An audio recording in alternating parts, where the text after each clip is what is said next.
रहीम अस्सलाम वालेकुम dear students, उम्मीद करता हूँ आप सब खैरियत से होंगे। दिस इज़ एमजीएस और आप मुझे देख रहे हैं मेरे YouTube channel chemistry with MGS पर।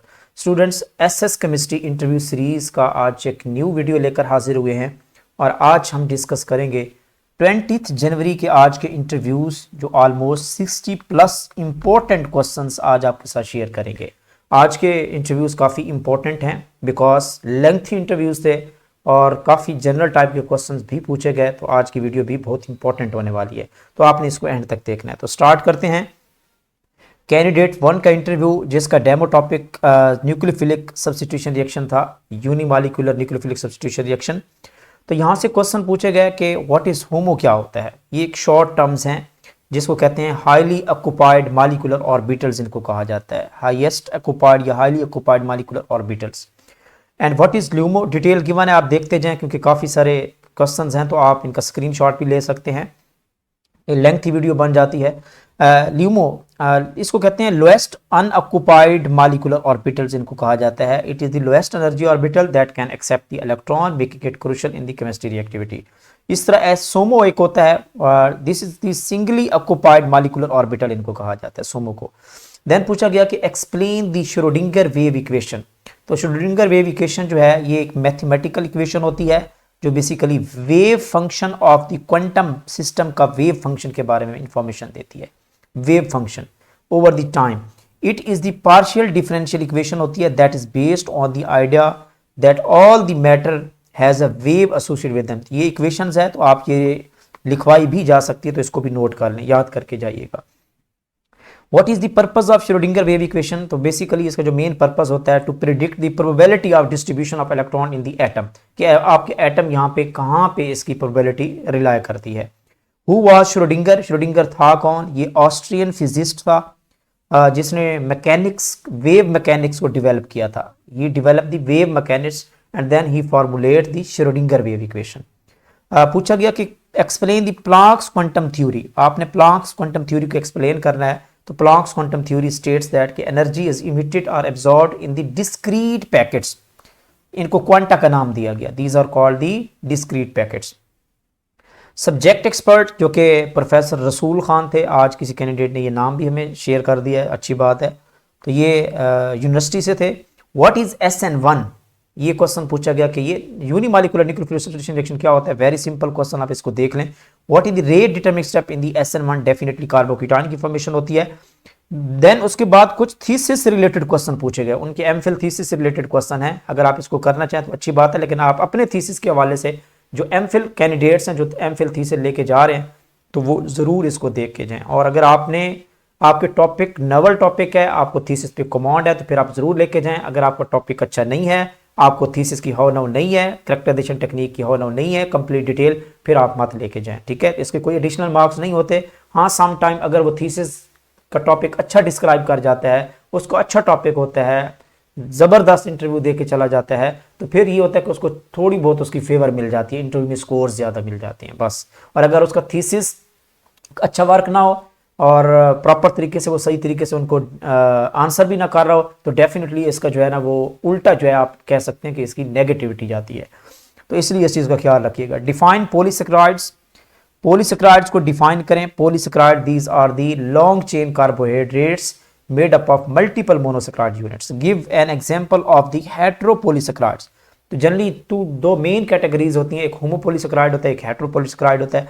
तो हेटेरोपॉलीसेकेराइड में हेलोरोनिक एसिड बेस्ट एग्जांपल आ जाती है, पेप्टाइडोग्लाइकेन, एगारोज, ग्लूकोसामिनोग्लाइकन। तो ये सारी जो है ना वो हेटेरोपॉलीसेकेराइड होती है, यानी जिसमें दो डिफरेंट यूनिट्स हों, सेम टाइप के यूनिट्स रिपीट ना हो, उनको कहते हैं heteropolysaccharide. What disease are cause by the bacteria, क्योंकि इनका आई थिंक जो रिसर्च टॉपिक था वो कोई इस तरह का था, बैक्टीरिया से रिलेटेड, तो थीसिस से रिलेटेड ये क्वेश्चन था, तो ये क्वेश्चन पूछा गया। What is ionisation energy, very simple definition है। What is hair made of, यानी कि ये जो बाल हैं ये किसके बने होते हैं, तो ये प्रोटीन के बने होते हैं, और इसमें प्रोटीन कौन सी होती है, जनरली कैराटिन प्रोटीन होती है, ये नोट कर लें। What are the drawbacks of MOT, MOT molecular energy diagram जो होती है, MOT मॉलिक्यूलर ऑर्बिटल थ्योरी, इसके ड्रॉबैक्स क्या हैं, ड्रॉबैक्स। तो इसके अगर हम देखें तो ये दो मेन ड्रॉबैक्स जनरली आते हैं, लेकिन this is the most authentic theory आप कह सकते हैं इसको। For small diatomic molecules MOT provide the quantitative and accurate results देती है, लेकिन जब कम्प्लेक्स मॉलिक्यूल्स आते हैं तो उस वक्त जो है ये जनरली जो है वो क्वालिटेटिव इंफॉर्मेशन तो देती है लेकिन क्वांटिटेटिव प्रेडिक्शन नहीं दे रही होती।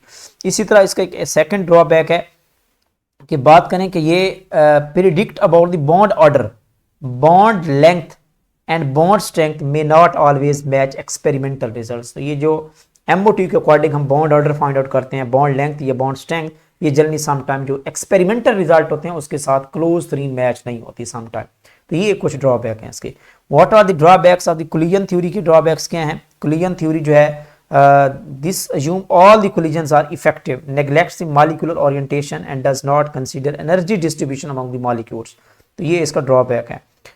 Name bacteria use in your research, आपने कौन सा बैक्टीरिया यूज किया है वो रिसर्च से रिलेटेड है, थीसिस से रिलेटेड। इसके बाद यहाँ पे एक इंपॉर्टेंट इंफॉर्मेशन, यहाँ पे जो सेकंड सब्जेक्ट स्पेशलिस्ट है वो आपका सीनियर सब्जेक्ट स्पेशलिस्ट है। एक यूनिवर्सिटी से टीचर है और second one is from the school level, higher secondary level, senior subject specialist. What are the products of ozonolysis of alkene and alkyne? तो ये बहुत सिंपल क्वेश्चन है FSC लेवल के। अल्कीन की जब आप ओजोनोलाइसिस करवाते हैं तो जनरली हमें एल्डिहाइड्स और कीटोन्स मिलते हैं, ठीक है। और इसी तरह अगर आप अल्काइन की करवाते हैं तो उसमें आपको ग्लाइऑक्सल और फिर फर्दर ऑक्सीडाइज होकर कार्बोक्सिलिक एसिड में कन्वर्ट हो जाते हैं। Explain the hybridisation in CO2, तो CO2 में हाइब्रिडाइजेशन आपने फाइंड आउट करनी है। sp हाइब्रिडाइजेशन होती है, लीनियर स्ट्रक्चर होती है। What is the geometry of CuCl4 and Fe4FeCN6? तो यहाँ पे देखें तो इस केस में this is the tetrahedral geometry होती है, जबकि इस केस में देखें तो आपको कोऑर्डिनेशन नंबर के अकॉर्डिंग आप ज्योमेट्री फाइंड आउट कर सकते हैं। यहाँ पे कोऑर्डिनेशन नंबर 4 है तो टेट्राहेड्रल ज्योमेट्री है, यहाँ पे कोऑर्डिनेशन नंबर 6 है तो 6 कोऑर्डिनेशन की ऑक्टाहेड्रल ज्योमेट्री होती है। तो ये क्वेश्चन पूछे गए इन स्ट्रक्चर से। What is the role of pyridine in the formulation of alkyl halide? Alkyl halide की जब हम अल्कोहल से प्रिपेयर करते हैं तो वहाँ पे हम pyridine यूज करते हैं, तो इस pyridine का क्या रोल है? अच्छा क्वेश्चन है। pyridine यहाँ पे बेस के तौर पे बिहेव करती है और ये क्या करती है? Remove the acidic by products जो हमें मिलते हैं HCl या SO2, उनको क्या करती है? ये रिमूव करवाती है और रिएक्शन को फैसिलिटेट करवाती है।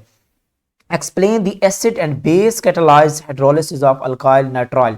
तो याद रखिएगा जब भी अल्काइल नाइट्राइल की हाइड्रोलिसिस करवाई जाती है तो इसमें जो नाइट्राइल ग्रुप होता है after hydrolysis this is converted into the carboxylic group.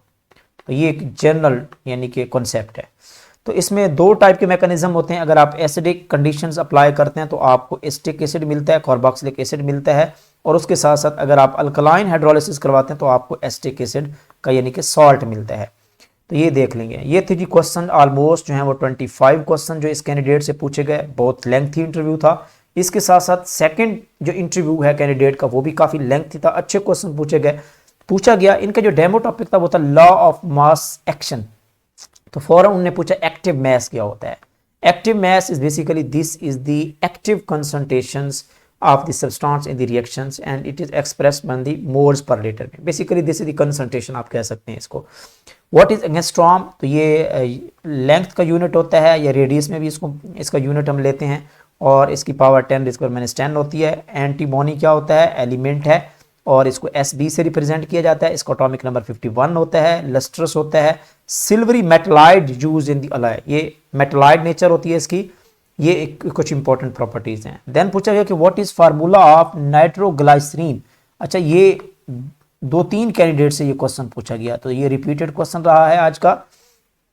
The formula of नाइट्रोग्लाइसरीन is, अगर हम केमिकल फार्मूला पूछें तो ये C3H5N3O9 है, लेकिन आप स्ट्रक्चर को भी तैयार करके जाएं, हो सकता है आपसे ये भी पूछा जा सके।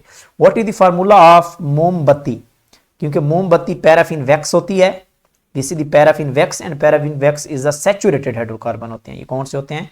सैचुरेटेड हाइड्रोकार्बन होते हैं। उनके जनरल फार्मूला CnH2n+2 होता है। What is biodegradable substances? Biodegradable substances are those substances which decompose by the microorganism like bacteria, fungi. These are called the biodegradable substances. What is plastic? ये synthetic polymer होता है। आप इसको proper define भी कर सकते हैं। Where do we prepare the biodegradable plastic? यानी कि हम biodegradable plastic क्यों प्रिपेयर करते हैं? Because this is the environmentally free, यानी कि free from the pollution. Reduce the environmental pollution होता है क्योंकि इस पे बैक्टीरिया का हमला, वायरस का हमला, फंजाई का जो अटैक होता है वो ईजिली होता है और ये उसको क्या करते हैं, डिग्रेड कर देते हैं। तो इन्वायरमेंटली जो पोल्यूशन काज होती है वो इससे बचा जा सकता है by using the biodegradable plastic. What are the representative elements, generally हम एस ब्लॉक के एलिमेंट्स जो ग्रुप 1 है, ग्रुप 2 है और उसके साथ साथ पी ग्रुप के एलिमेंट 13 से 18 तक, दे आर कॉल्ड, इनको रिप्रेजेंटेटिव एलिमेंट कहा जाता है। What are the differences between the representative and transition elements, तो S and P block elements जिनकी फिक्स्ड ऑक्सीडेशन स्टेट जनरली होती है, they are called the representative, और ट्रांजिशन एलिमेंट जिनकी वेरिएबल ऑक्सीडेशन स्टेट होती है और कलर्ड कंपाउंड्स बनाते हैं, they are called the transition elements. What is meta analysis, क्या होता है, तो ये एक जनरल टर्म है। Meta analysis is the statistical method होता है that combines results from the multiple studies to derive the conclusion, यानी कि आपने रिजल्ट्स इवेलुएट करने होते हैं और एंड पे जाके आपने क्या करना होता है, ड्राइव करना होता है कंक्लूजन। तो ये जनरली मेटा एनालिसिस आप देखें तो जो रिसर्च वर्क होता है, आप थीसिस प्रिपेयर करते हैं और एंड पे जाके आप एक रिजल्ट्स इवैल्यूएशन के लिहाज से आपने चैप्टर प्रिपेयर करते हैं, तो वहाँ पे आप स्टैटिस्टिकल डाटा यूज कर रहे होते हैं, तो ये उससे रिलेटेड है मेटा एनालिसिस। एनालिटिकल से रिलेटेड भी है ये question. How many elements are in gaseous state and how many are in the liquid state, very important.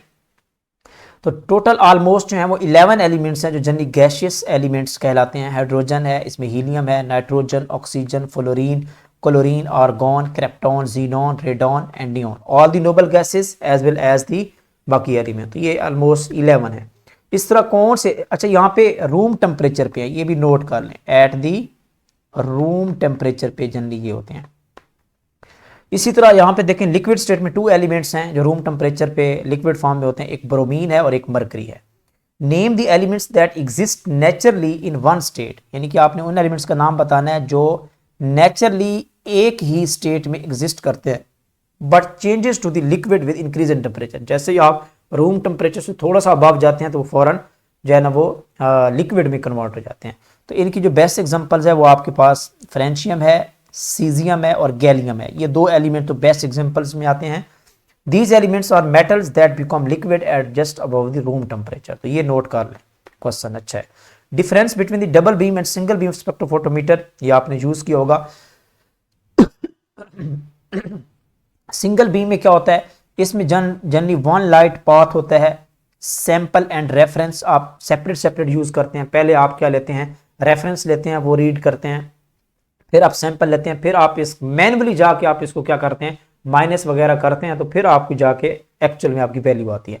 लेकिन डबल बीम में ऑटोमेटिक सिस्टम होता है, दोनों जो है एट अ टाइम आपके sample as well as reference जो है वो एनालाइज होके रीडिंग्स आ रही होती हैं। तो ये लेस एक्यूरेट है, टाइम कंज्यूमिंग भी है, मोर एक्यूरेट है, ये एक्यूरेट है। ये सीक्वेंसली मेजर करता है लेकिन ये फास्टर है। ये लेस एक्सपेंसिव है, ये मोर एक्सपेंसिव है। ये सिंपल होता है, ये कम्प्लेक्स होता है। ये रूटीन एनालिसिस में जल्दी हम यूज़ करते हैं, हर लैब में अवेलेबल होता है। लेकिन ये डबल बीम जो है this is the expensive and also it is very precise and high throughput analysis इसका होता है, यानी कि सेकंड में जाके रिजल्ट दे रहा होता है।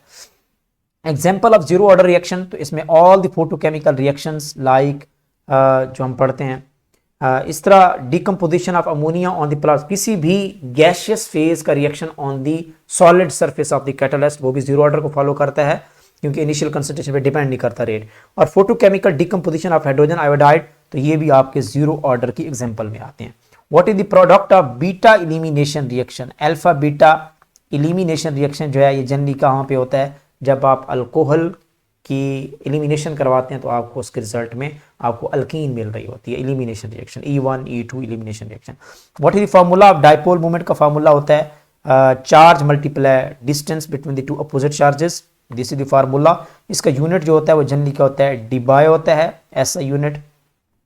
What is the information does dipole moment give us, dipole moment generally एक तो हमें बताता है कि आपका जो करैक्टर है ionic percentage in any covalent compound, उसके बारे में बताता है, परसेंटेज ऑफ आयनिक करैक्टर, एक तो ये इसकी ब्यूटी है, एंड सेकंड ये मॉलिक्यूलर पोलैरिटी के बारे में बता रहा होता है, ज्योमेट्री के बारे में।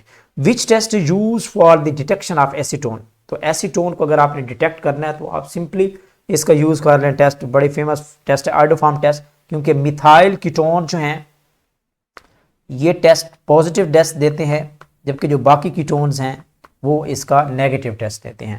तो ये एक इंपॉर्टेंट टेस्ट है। इसके अलावा और भी बहुत सारे टेस्ट हैं। 20 what is the atomic number of antimony, तो ये 51 होता है। चेयरमैन की तरफ से जो क्वेश्चन पूछे गए ये बहुत इंपॉर्टेंट क्वेश्चन है, इसको जरूर देख के जाएं, नोट भी करें, अच्छे तरीके से प्रिपेयर करके जाएं। What is the Nobel prize? Nobel prize क्या होता है? Nobel prize basically this is the prestigious international award दिया जाता है साइंटिस्ट को जो अच्छा काम कर रहे होते हैं। और जनरली नोबेल प्राइज की जो कैटेगरी अगर हम बताएं, ये भी क्वेश्चन आपके एग्जाम में पूछा जाता था इंटरव्यू में कि कौन कौन सी कैटेगरी, फिजिक्स में दिया जाता है, chemistry, medicine, literature, peace and economic sciences में ये दिया जाता है। तो ये 3 और 3 6 कैटेगरीज है।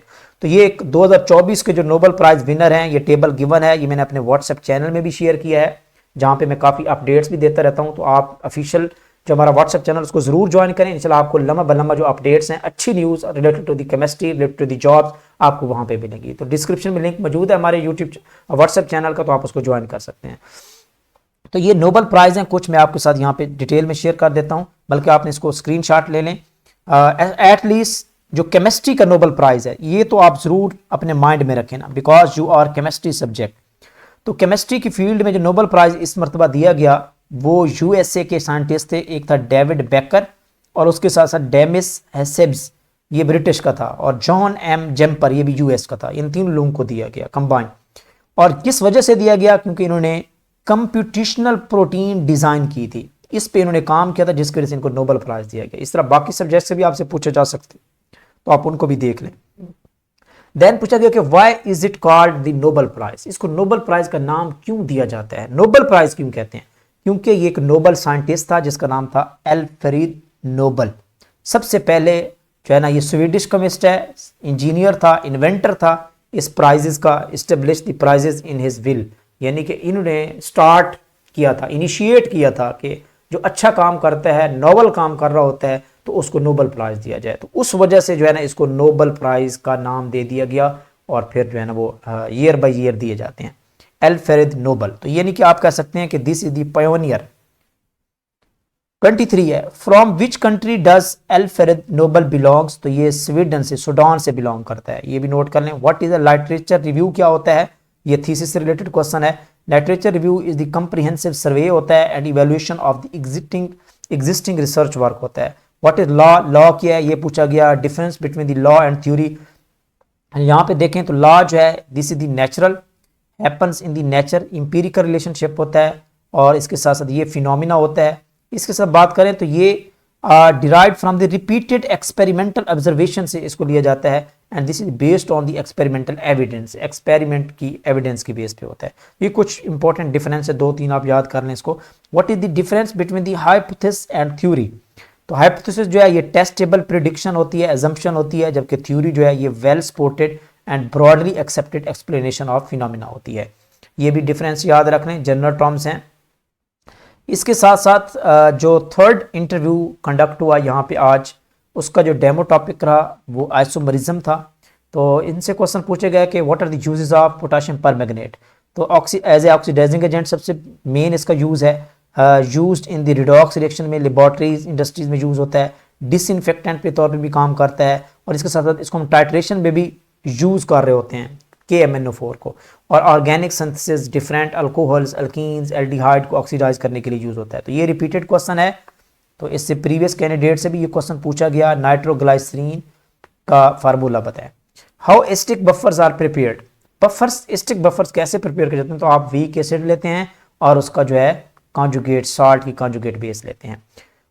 बफर में बॉडी के अंदर बफर का क्या रोल होता है? तो ये जनरली मेंटेन द पीएच, यानी कि इनका मेन काम रेजिस्ट द पीएच होता है, ना तो अल्कलिनिटी की तरफ लेके चला जाता है। क्योंकि 2 चीजें होती हैं, अगर आपकी पीएच बहुत ज्यादा एसिडिक हो जाती है तो इसको कहते हैं एसिडोसिस, एक डिजीज है, आप इस तरह डिसऑर्डर कह सकते हैं, एसिडोसिस। और इसी तरह अगर आपकी बहुत ज्यादा अल्कलाइन में चली जाती है ब्लड की पीएच, तो इसको कहते हैं अल्कलोसिस। ये दोनों जो हैं डिसऑर्डर्स हैं, and these are not the good. तो इसको न्यूट्रल करने के लिए जनरली हम क्या यूज करते हैं? बफर यूज करते हैं, और ये पीएच को मेंटेन रखता है ऑलमोस्ट 7.4 तक।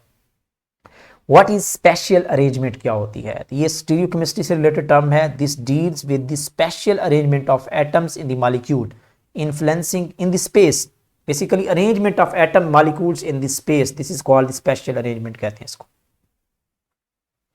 What is difference between the spectrometer and spectrophotometer में क्या डिफरेंस है? ये आप देख लें, इसको जरूर देखिए।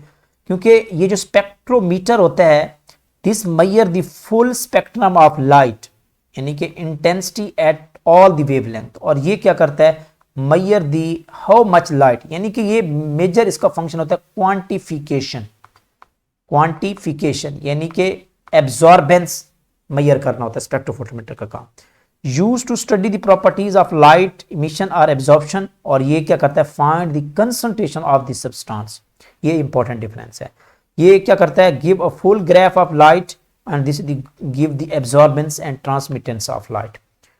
ये फ्लोरिसेंस और फास्फोरस में डिफरेंस जो है, ये भी रिपीटेड क्वेश्चन है, इससे पहले भी इंटरव्यूज में पूछा जा चुका है, इसको देख लें। इंडस्ट्रियल केमिस्ट्री को डिफाइन आपने करना है, हाइब्रिडाइजेशन क्या होती है, और हाइड्रोजन मॉलिक्यूल में हाइब्रिडाइजेशन कौन सी होती है। तो हाइड्रोजन मॉलिक्यूल में देयर इज नो हाइब्रिडाइजेशन, क्योंकि this is because each hydrogen atom has only one electron इसमें मौजूद होता है, so it can not mix orbitals to create the hybridized orbitals, create नहीं कर सकता।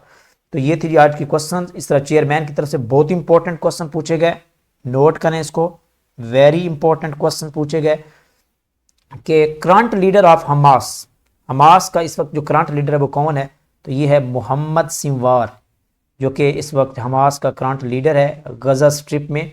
ही अज्यूम्ड हिज पोजीशन ऑन 16 अक्टूबर 2024 को। पहले इस्माइल हानिया थे, वो उनको ड्रोन में यानी कि ईरान में जो है ना वो ड्रोन किया गया, उसके बाद फिर याह्या सिंवार थे, इनको भी ड्रोन किया गया। तो उसके बाद जो अब जो है करंट मोहम्मद सिंवार है। Who rule in ceasefire between the Hamas and Israel, currently जो है एक सीज फायर जो है ना वो जंग बंदी का ऐलान किया गया। तो ये जंग बंदी में कौन मुआविन हैं, तो ये नोट करें। इसमें जर्मनी भी इन्वॉल्व है, यूके का प्रेसिडेंट, फ्रांस, तो ये तीनों ममालिक का एक बड़ा रोल है। तो ये एक जंग बंदी यानी कि सीज फायर का ऐलान किया गया। तो होप सो कि ये ऑल दी क्वेश्चन जो आपके साथ आज मैंने शेयर किए, ऑलमोस्ट 60+ इंपॉर्टेंट क्वेश्चंस हैं, इनको भी देखें, प्रैक्टिस भी करें। आप लोगों के लिए बेस्ट विशेस, और इंशाल्लाह मिलते हैं नेक्स्ट वीडियो में। इस वीडियो को लाइक भी करें, शेयर भी करें, और इसको चैनल को सब्सक्राइब भी करें। ओके स्टूडेंट्स, अल्लाह हाफिज़।